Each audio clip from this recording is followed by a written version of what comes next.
इसमें आप देख सकते हैं कि आपके पास वोल्टेज सोर्स है और यहां पर इंडक्टर लगा है और सिर्फ आपके पास इंडक्टर प्रेजेंट है, there is no more element present other than inductor, ठीक है। तो यहां पर अगर मैं आपको देखता हूं तो यहां पर क्या है, voltage V equal to Vm sine of omega t आपका जो गिवन वोल्टेज है, और because of the circuit is complete with the help of the inductor the current will start flowing, that is called as the I। What is the value of the I? What is the value of the I? बहुत important है कि current यहां पर जो कैसे निकाल सकते हो। तो कोई दिक्कत नहीं है, मजा आने वाला देखेगा। V इज इक्वल टू, मैं लिख सकता हूं V is equal to Vm sine of omega t, V is equal to Vm sine of omega t. अच्छा, यही वोल्टेज आपका इंडक्टर के पास भी जाएगा सर? बिल्कुल जाएगा, क्योंकि ये point is connected to this point is connected to this, therefore the value of the voltage which is here across the inductor VL will be always equal to V। VL is always equal to V। VL is equal to क्या होता है sir? VL is equal to L into di/dt होता है। मुझको पता है, आपको भी पता है, बिल्कुल पता होगा। VL क्या है? V के बराबर है, तो L into di/dt will be equal to Vm into sine of omega T आ गया, ठीक है। Now we can find out the value of the current from here. How we can find out? The di will be equal to Vm by L into sine of omega T, ठीक है। दिक्कत है किसी को? नहीं है। Into dt, मैंने यहां पर dt को मल्टीप्लाई कर दिया। अब मुझको अगर यहां पर जो निकालना है कि करंट कितनी होगी, तो एक बार बताइए, मैं यहां पर क्या करूंगा सर? इंटीग्रेट करेंगे, सिंपल सी बात है भाई, डिफरेंशिएशन को हटाना है तो क्या करेंगे? इंटीग्रेट करेंगे। That is equal to I will be equal to integration of di will be equal to integration of Vm by L into sine of omega T into dt। किसी को दिक्कत नहीं है? ठीक है, क्लियर है। अच्छा, अब मुझको यहां पर जब इंटीग्रेट करना है तो मैं यहां पर इसको इस फॉर्म में लिख रहा हूं, that is equal to IL will be equal to Vm by L। ये आपका क्या हो जाएगा? यहां पर बाहर आ जाएगा, किससे? इंटीग्रेशन से, ठीक है ना। इंटीग्रेशन ऑफ क्या हो जाएगा यहां पर? Sine of omega T into d of omega T, ठीक है। किसी को दिक्कत? बिल्कुल नहीं है, बहुत ही सिंपल है, प्रॉब्लम आनी ही नहीं है। अच्छा, साइन का इंटीग्रेशन क्या होता है सर? माइनस ऑफ कॉस होता है, लिख देंगे, कोई दिक्कत नहीं है। तो Vm बाई L हो गया और यहां पर क्या आ गया? Minus of cos of omega T, ठीक है। अच्छा, यहां पर आप इसको जो है, आपने यहां पर जो dt के टर्म्स में आपने इंटीग्रेट किया था, इस बात को यहां पर देखिएगा, ध्यान दीजिएगा इस चीज को। इसको आपने जो यहां पर इंटीग्रेट किया था, dt चल रहा था भाई, तो यहां पर भी आपका जो है dt आएगा, ठीक है। तो इसका मतलब क्या है? आप जब इंटीग्रेशन करेंगे साइन ऑफ ओमेगा टी का with respect to dt, not d of omega t, तो ओमेगा भी आपका यहां पर जो है डिवाइड हो जाएगा, ठीक है। तो यहां पर ओमेगा आ गया, तो IL इज इक्वल टू क्या आ गया? Vm by omega L। IL is equal to Vm by omega L minus of cos of omega T, ठीक है। तो IL इज इक्वल टू मैंने लिख दिया, ध्यान दीजिएगा, Vm बाई ओमेगा L, और यहां पर नेगेटिव मैंने बाहर ले लिया, इसको लिख दिया कॉस ऑफ ओमेगा टी। किसी को दिक्कत नहीं है, ठीक है। अच्छा, कॉस थीटा जो आपका होता है वो आपका क्या होता है? Sine of 90 minus of theta भी होता है, सिंपल सी बात है। कॉस थीटा जो होता है, अगर मैं यहां पर क्वाड्रेंट्स में देखता हूं, this is called as the first quadrant, all positive ASTC, here sine positive, here tan positive and here cos positive. तो cos थीटा को मैं साइन ऑफ 90 माइनस थीटा भी लिख सकता हूं, ठीक है। तो मैंने उसको इससे रिप्लेस कर दिया, कितना आ गया?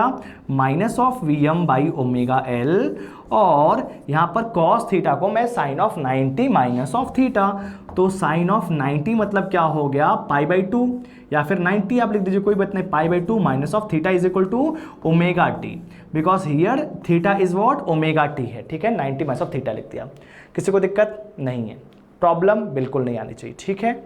अच्छा, अब इसका मतलब समझिएगा, यहां पर देखिएगा, इसको मैं लिख रहा हूं IL इज इक्वल टू, अब मैं यहां पर माइनस को अंदर लेके जा रहा हूं, बहुत ध्यान समझिएगा।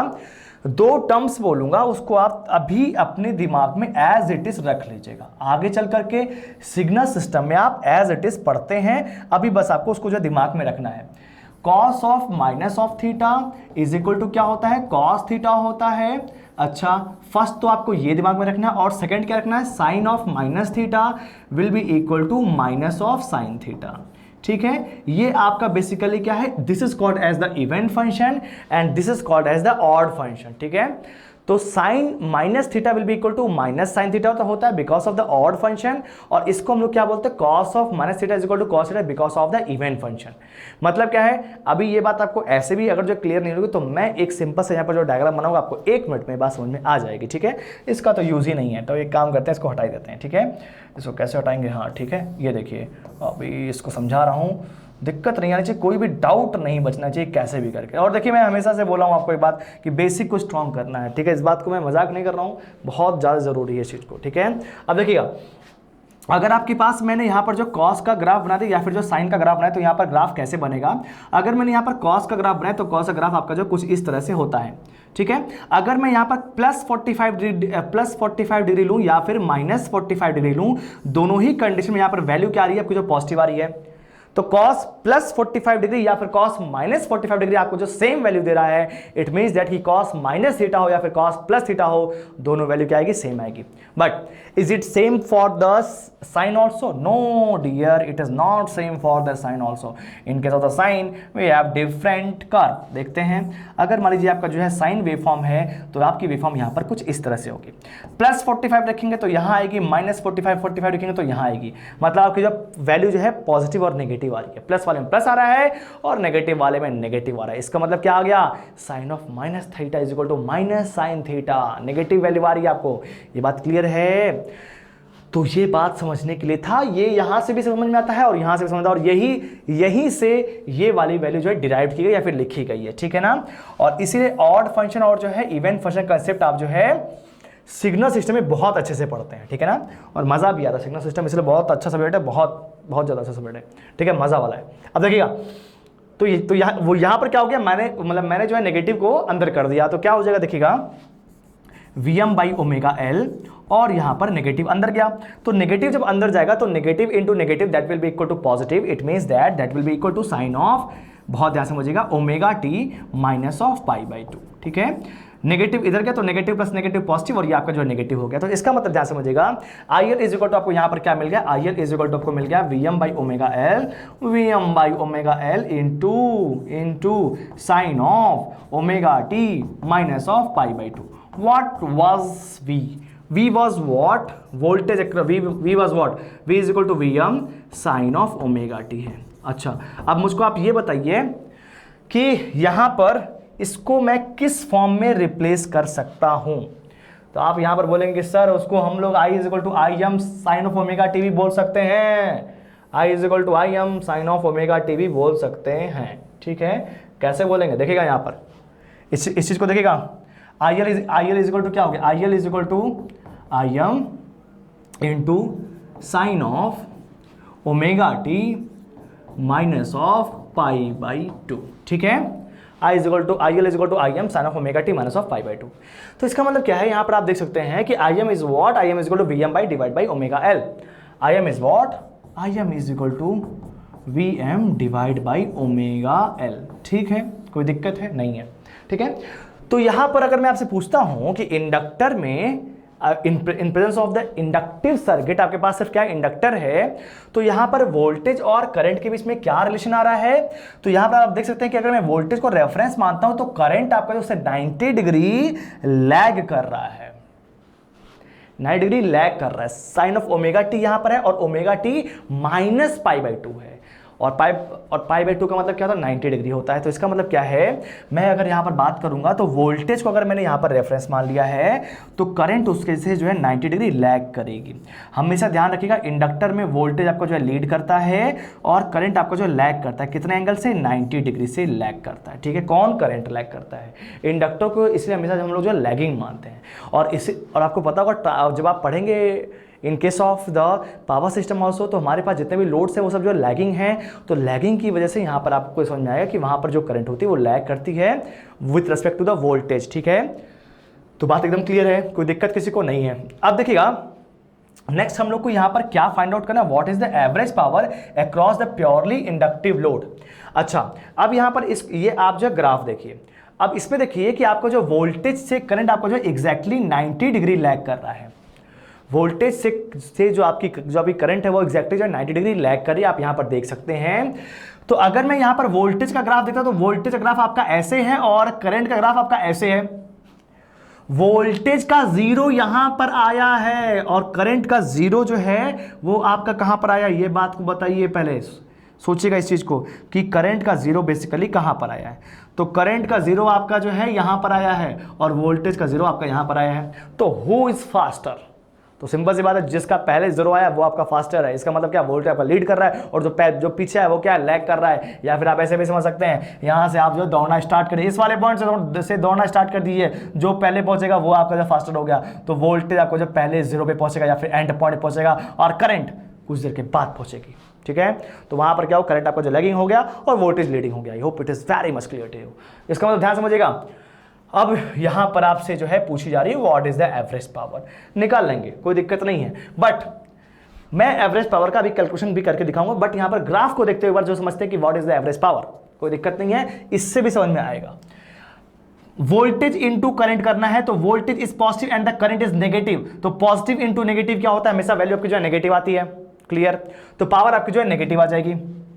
इस वाले यहां से यहां तक पहुंचते हैं। अच्छा, ये जो ड्यूरेशन है ये आपका जो कितना है, π/2 तक है। ठीक है ना, क्योंकि करंट जो है वो आपकी जो है वोल्टेज से 90 डिग्री लैग कर रही है, 90 डिग्री लैग कर रही है। किससे, वोल्टेज से, एग्जैक्टली 90 डिग्री। ठीक है, बात क्लियर है।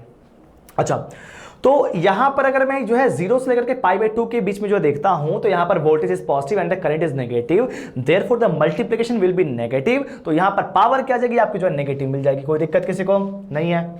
ठीक है, अब π/2 से मैं यहां पर पाई तक देखता हूं, तो इसका मतलब voltage is positive and the current is also positive. It means that the multiplication will also be positive. तो पॉजिटिव इंटू पॉजिटिव क्या हो जाएगा, पॉजिटिव हो जाएगा, पावर विल बी पॉजिटिव। ठीक है, नेक्स्ट देखिएगा, पाई से लेकर के आपका जो है 3π/2। ठीक है, पाई से लेकर के आपका जो है 3π/2।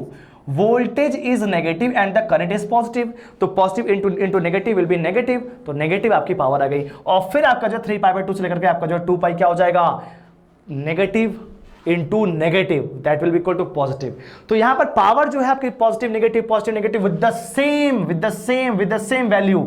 जितना यहां पर नेगेटिव उतना यहां पर पॉजिटिव, जितना यहां पर नेगेटिव उतना यहां पर positive. What is the average value of the power, what is the average value of the power, that will be equal to 0।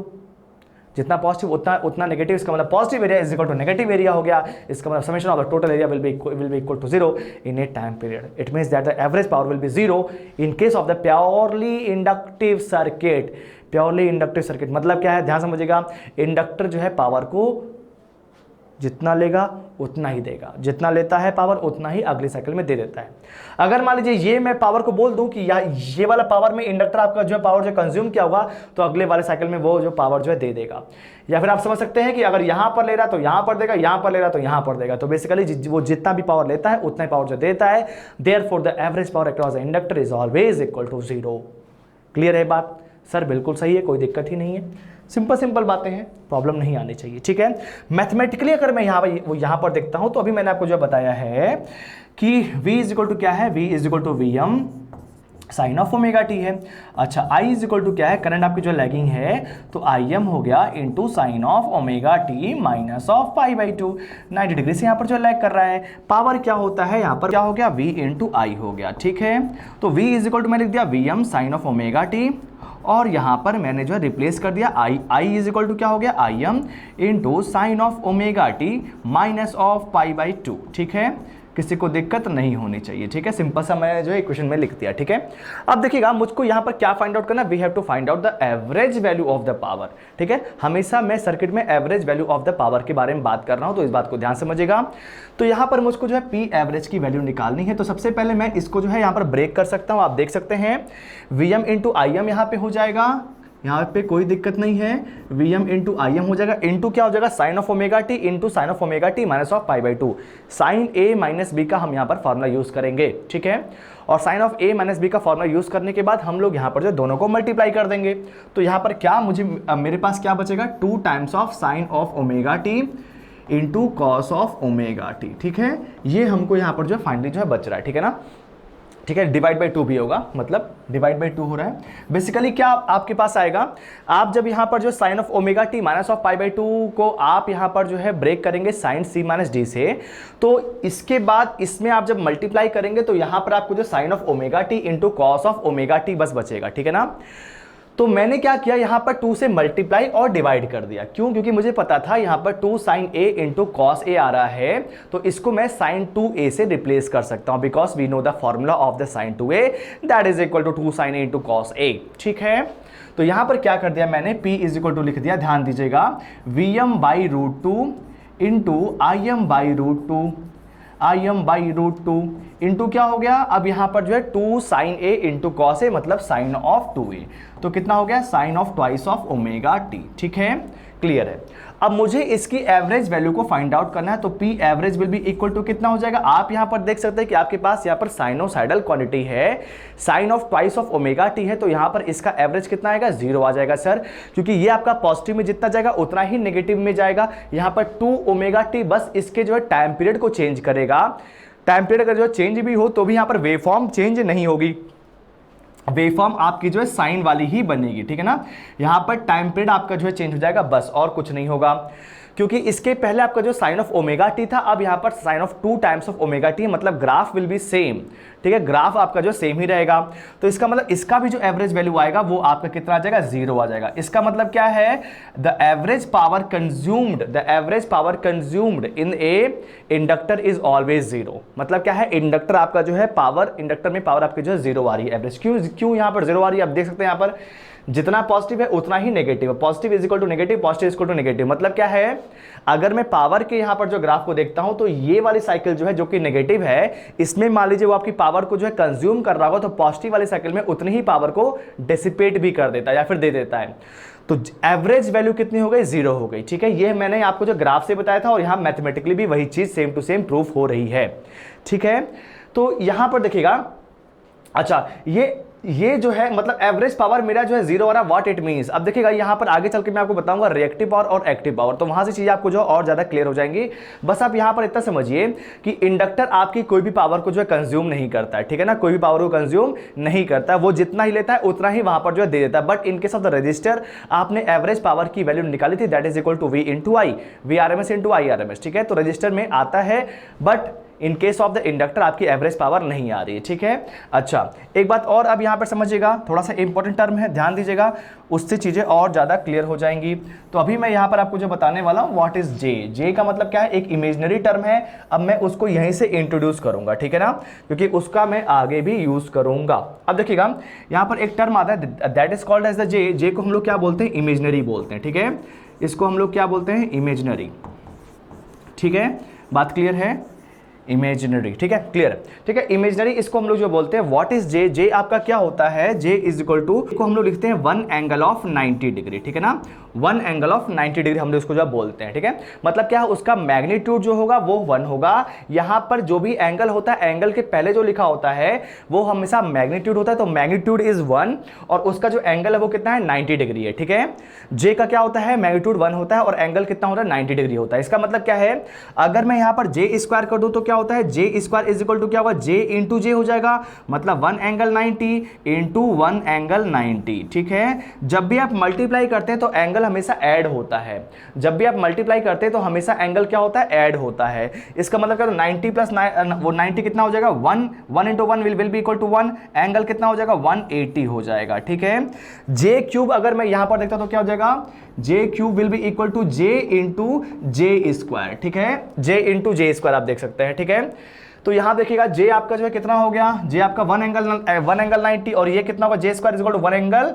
180, मतलब कितना हो गया, ये आपका जो है जे क्यूब हो गया, that is equal to 1 angle of 270 हो गया। ठीक है, जे के पावर 4 क्या हो जाएगा, जे के पावर 4 विल बी, जे के power 4 will be j into j cube, मतलब कितना हो जाएगा, this will be equal to 1 angle of 360, 4 बार आपका जो 90 डिग्री ऐड हो जाएगा। ठीक है, क्लियर है। अभी मैंने आपको जो है जे के बारे में बता दिया। अब एक बात और समझिएगा, कभी भी यहां पर इसको इंपॉर्टेंट समझिएगा, बहुत इंपॉर्टेंट है ये। अब देखिएगा यहां पर कहीं वो आपके पास कहीं पर भी एक्स एंगल ऑफ थीटा लिखा है, एक्स एंगल ऑफ थीटा लिखा है, तो ये आपका एक जो पोलर फॉर्म है, this is called as the polar form. इसको हम लोग क्या बोलते हैं, पोलर फॉर्म बोलते हैं, मतलब एंगल में है और मैग्नीट्यूड में है। ठीक है, लेकिन यहां पर कहीं पर भी आपको इमेजिनरी टर्म नहीं दिख रहा है। ठीक है, इसको हम लोग यहां पर ब्रेक कर सकते हैं, इसको हम लोग लिखते हैं एक्स कॉस थीटा प्लस जे एक्स साइन थीटा। ठीक है ना, इसको हम लोग जो दो पार्ट में ब्रेक कर सकते हैं। जब भी कोई भी आपके पास जो है अगर आपके पास कोई भी जो पोलर फॉर्म है तो उसको आप रेक्टेंगुलर में चेंज कर सकते, this is called as a rectangular form. और रेक्टेंगुलर में क्या करते हैं, एक्स का आपका थीटा है, तो ये क्या हो गया, एक्स कॉस थीटा हो गया। मतलब क्या है, एक आपके जो कॉस के साथ होगा और एक आपका क्या होगा, साइन के साथ होगा। ये चीजें भी मैं आगे और ज्यादा क्लियर कर दूं कि बेसिकली ये आपका जो पोलर और रेक्टेंगुलर आपका जो आपस में इक्वल कैसे हैं। अच्छा एक बात समझिएगा, ध्यान समझिएगा, मैं यही इसको जो क्लियर करता हूं। देखिएगा, जैसे मान लीजिए कि मैंने आपको बताया था ये आपका z है, ये मान लीजिए आपका r है, और ये मान लीजिए आपका x है, ठीक है। ये मान लीजिए आपका एंगल क्या है, थीटा है। तो मैंने आपको क्या बताया था कि जो आपका ये थीटा के साथ होगा वो हमेशा क्या होगा, कॉस होगा, और जो थीटा के साथ नहीं होगा वो हमेशा क्या होगा, साइन होगा। इसका मतलब क्या है, मैं r को लिख सकता हूं z कॉस थीटा, और यहां पर x को मैं यहां पर लिख सकता हूं z साइन थीटा।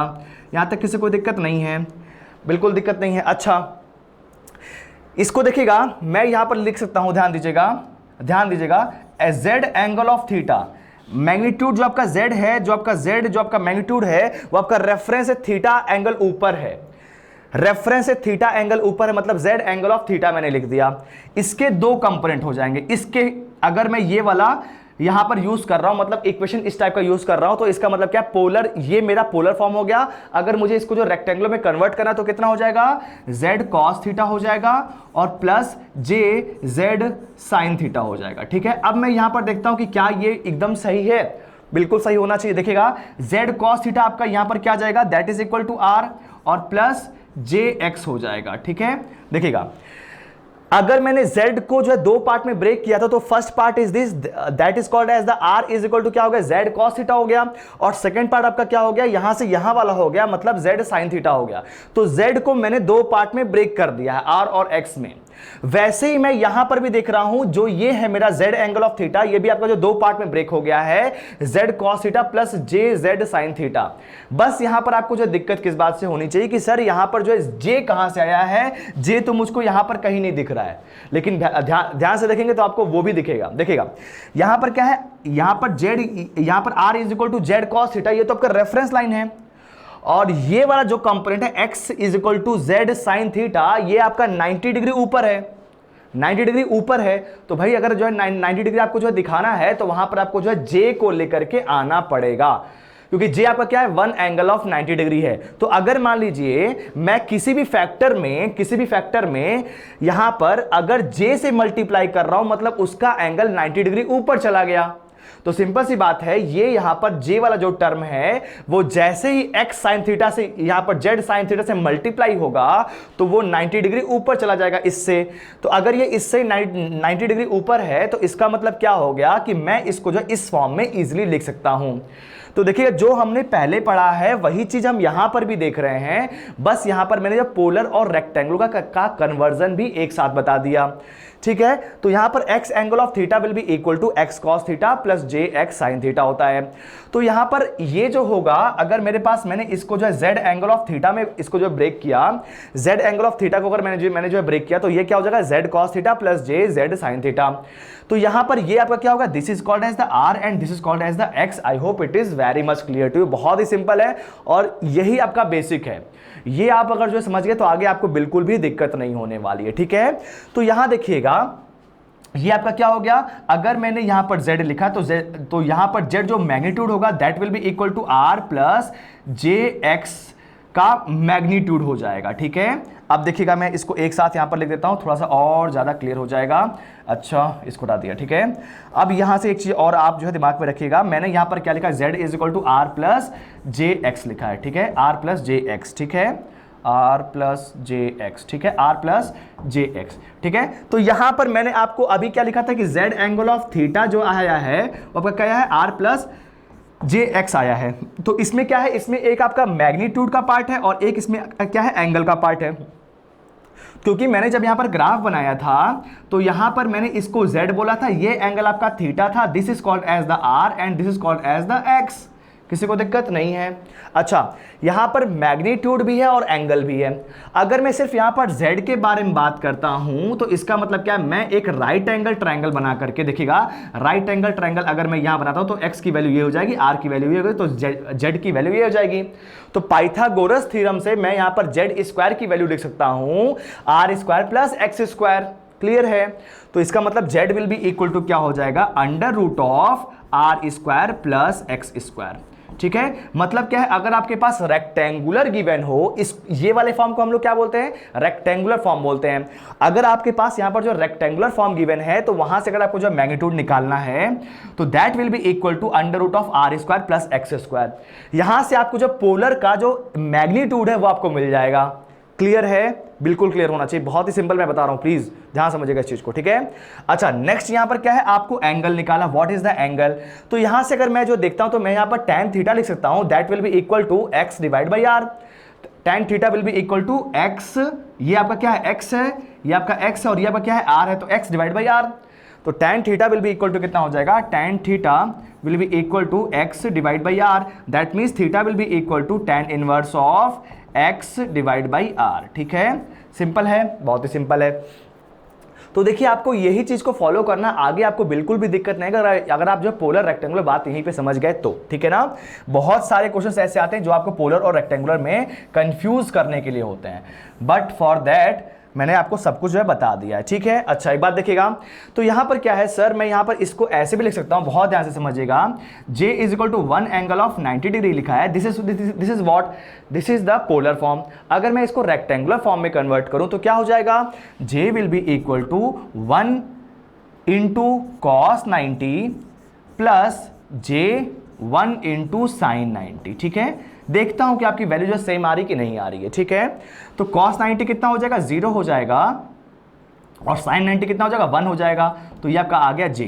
तो J इज इक्वल टू आपको जो है J मिल गया, मतलब ये एकदम सही है, कोई दिक्कत नहीं है। ठीक है, बात क्लियर है। अच्छा अब यहां पर देखिएगा, ये चीज यहां से जो क्लियर हो गई, बिल्कुल क्लियर हो गई। ठीक है, अब यहां पर देखिएगा J is equal to 1 angle 90 degree, what is the J square, तो J square is equal to क्या हो गया, 1 एंगल ऑफ 180 डिग्री हो गया। तो J square is equal to कितना हो गया, 1 cos 180 प्लस J sin 180। ठीक है, बिल्कुल सही है। sin 180 is what, that is equal to 0, और cos 180 इज व्हाट, -1 हो गया। ठीक है, cos 180 की वैल्यू क्या होती है, -1 होती है। तो J स्क्वायर की जो वैल्यू होती है वो आपकी कितनी होती है, -1 होती है।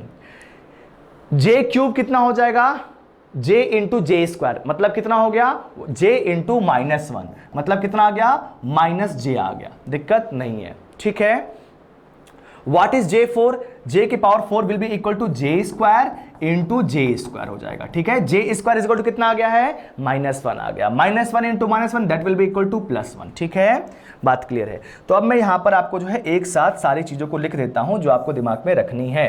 ठीक है, दिमाग में क्या रखनी है, आप इसको समझ चुके हैं तो आपको आराम से ये चीज दिमाग में अपने आप ही रहेगी। ठीक है, तो J इज इक्वल टू मैंने लिख दिया, J is equal to 1 angle of 90 degree, first बात है। J square will be equal to -1, या फिर 1 एंगल ऑफ 180 डिग्री भी आप बोल सकते हैं। ठीक है, नेक्स्ट क्या है, J क्यूब है, J cube will be equal to minus of J होता है, और J के power 4 will be equal to +1 होता है। ठीक है, ये चीजें आपको जो दिमाग में रखनी है। ठीक है, और J का मतलब क्या होता है, 1 एंगल 90 डिग्री होता है। ठीक है, अच्छा इसका मतलब क्या है, इंडक्टर के बारे में जब मैंने बात किया, अभी मैं जो इंडक्टर के बारे में बात कर रहा था, तो इंडक्टर को मैंने यहां पर क्या दिखाया कि आपका वोल्टेज और करंट के बीच में एंगल कितना है, वोल्टेज आपका जो है लीड कर रहा है और करंट आपका जो लैग कर रहा है। This is the voltage and this is the current across the inductor, ये आपका IM हो गया, and this is the VM। ठीक है, ये आपका एंगल कितना हो गया, 90 डिग्री। तो 90 डिग्री का मतलब क्या है, J है, सिंपल सी बात है। इसका मतलब क्या है, ध्यान दीजिएगा, अगर मैं यहां पर V is equal to VM angle of 0 degree लिखूंगा, ध्यान दीजिएगा, V is equal to VM angle of 0 degree लिखूंगा, मतलब क्या, ये रेफरेंस हो गया, इसको मैं रेफरेंस मान लिया, तो यहां पर I क्या हो जाएगा, I will be equal to IM angle of -90 degree, क्योंकि यहां पर करंट आपकी जो है लैग कर रही, कितने एंगल से, 90 डिग्री से। ठीक है, तो ये आपका जो है IM हो जाएगा। ठीक है, यहां तक किसी को दिक्कत नहीं है। ठीक है, तो I hope it is very much clear too, ये सब चीजें एकदम जो है दिमाग में रखनी है, गलती नहीं करना है। देखिए बेसिक चीजें हैं, लेकिन बेसिक चीजों में अगर आपको दिक्कत आ रही है तो आगे भी बहुत दिक्कत आएगी। ठीक है, तो ये सब चीजें हमारी यहाँ पर क्लियर हो गई, पावर भी क्लियर हो गया और ये भी क्लियर। उसके बाद चलते हैं, हमारा कैपेसिटर है, कैपेसिटर में देखते हैं कि हमारा यहाँ पर क्या। अच्छा एक चीज और देखिएगा, यहाँ पर एक टर्म और आता है, ध्यान दीजिएगा, इससे हटाता हूँ मैं, कैपेसिटिव रिएक्टेंस और इंडक्टिव रिएक्टेंस। पहले हम लोग यहाँ पर क्या देखेंगे, इंडक्टिव रिएक्टेंस देखेंगे। अब यहाँ पर देखिएगा, यहाँ पर देखिएगा मेरे पास क्या है, इंडक्टर है, मेरे पास क्या है, इंडक्टर है। यहां पर इसका जो अपोजिशन है, मतलब क्या है, इंडक्टेंस आपका क्या है, एक अपोजिशन ही तो है। जैसे आपका रेजिस्टेंस क्या होता है, आपका जो करंट का अपोज करता है, वैसे ही इंडक्टेंस भी आपका जो अपोज करता है। लेकिन कौन सी करंट का, अभी देखते हैं। तो यहां पर देखिएगा, हम लोग इसको दिखाते हैं एल से, और यहां पर एक टर्म होता है XL. XL is equal to क्या होता है, ओमेगा एल होता है। XL is equal to omega L मतलब क्या है, अभी आपने देखा है, यहां पर देखिएगा V इज इक्वल टू, आपने देखा V is equal to Vm sine of omega T आया था, ठीक है। और I इज इक्वल टू क्या आया था, Vm by omega L into sine of omega T minus of pi by 2, ठीक है। क्लियर है, किसी को दिक्कत नहीं है। अभी मैंने जब इंडक्टर स्टार्ट किया था तो मैंने यही वाला फॉर्मूला आपको वहां पर जो है दिखाया था। तो आप देख सकते हैं I is equal to Vm by Z, I is equal to Vm by XL. इसको हम लोग क्या बोले, सिंपल सी बात है, अगर मैं इसको कंपैरिजन करता हूं अपने जो है बेसिक फॉर्मूला से, V is equal to I R होता है, V is equal to I R होता है, तो R इज इक्वल टू, यहां पर I इज इक्वल टू क्या हो गया, V डिवाइड बाई R, मतलब क्या, जो डिनोमिनेटर में आता है वो आपका रेजिस्टेंस होता है। तो यहां पर क्या रहा, ओमेगा एल आ रहा है, ये तो एंगल है, एंगल तो छोड़ दीजिए, ये तो आपका बस ये दिखा रहा है कि यहां पर वोल्टेज और करंट के बीच में एंगल कितना है। बट एक बात मुझको आप ये बताइए, what is omega L? Omega L आपका क्या है, अपोजिशन है। क्योंकि आप देख सकते हैं कि यहां पर जो भी डिनोमिनेटर में आएगा, करंट के जो इनवर्स में होता है वो हमेशा क्या होता है, अपोजिशन होता है। It means that omega L is also called as the opposition. Clear है। और हम लोग किसके बारे में बात करें, एसी सर्किट के बारे में बात करें, मतलब ये आपका अपोज कर रहा है, किसका, एसी का अपोज कर रहा है। कौन सी करंट का, एसी करंट का अपोज कर रहा है। क्लियर है, बिल्कुल क्लियर है। अब देखिएगा यहां पर एक टर्म आया omega L, that is called as the inductive reactance. उसको हम लोग क्या बोलते हैं, इंडक्टिव रिएक्टेंस। ठीक है, यहां तक किसी को दिक्कत नहीं है सर, ठीक है। It is shown by inductive reactance omega L. Omega L is equal to क्या हो गया, 2 pi into F into L. अगर फ्रीक्वेंसी की वैल्यू 0 होती, as in case of the DC, for the DC omega L will be equal to क्या हो जाएगा। अच्छा, इसको हम लोग एक्सएल से भी दिखाते हैं। XL is equal to omega L, XL is equal to omega L is equal 2 pi F L. ठीक है, अगर मैं यहां पर डीसी लेता तो फिर डीसी में क्या होता, ध्यान दीजिएगा, फॉर डीसी क्या होता, डीसी में आपका जो फ्रीक्वेंसी इज इक्वल टू कितना होता है, 0 होता है। अगर डीसी में आपको जो फ्रीक्वेंसी की वैल्यू 0 होती है तो XL will be equal to कितना हो जाएगा, XL will be equal to 0 in case of the DC. मतलब क्या है, डीसी का ये अपोज नहीं करेगा, क्योंकि फ्रीक्वेंसी आपकी प्रेजेंट होती है एसी में, तो एसी में आपकी फ्रीक्वेंसी होगी, मतलब एक्सएल की कुछ भी वैल्यू होगी, तो ये अपोज किसा कर रहा है, एसी का अपोज कर रहा है। ठीक है, बिल्कुल ठीक है। अच्छा, अब यहां पे एक चीज और देखिएगा, यहां पे मैंने आपको जो है क्या दिखाया है, ओमेगा एल दिखा दिया। ठीक है, अच्छा ठीक है, ये चीज आपको जो क्लियर हो गई। इसके बाद देखिएगा इंडक्टिव रिएक्टेंस आपको जो है क्लियर हो गया कि what is the inductive reactance. ठीक है, ये क्या हो गया, XL is equal to omega L आ गया, XL is equal to omega L आ गया। अच्छा, अब देखिएगा यहां पर वोल्टेज क्या है, वोल्टेज आपका जो है ऐसे है और करंट आपका जो है 90 डिग्री लैग कर रहा है। ये आई एम हो गया और ये आपका क्या हो गया, this is called as the V M, this is the angle of 90 degree. ठीक है, बात क्लियर है।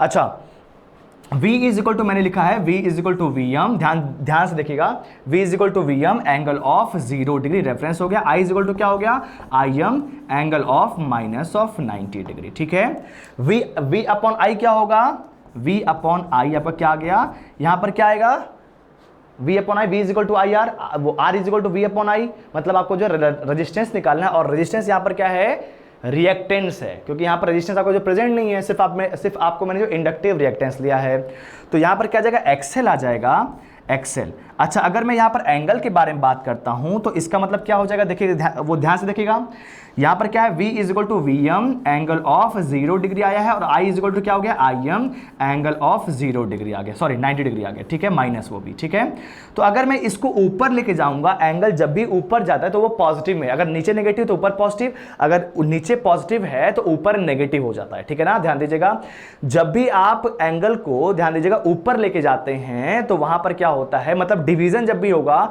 तो नीचे से ऊपर जाएगा तो क्या हो जाएगा, पॉजिटिव हो जाएगा।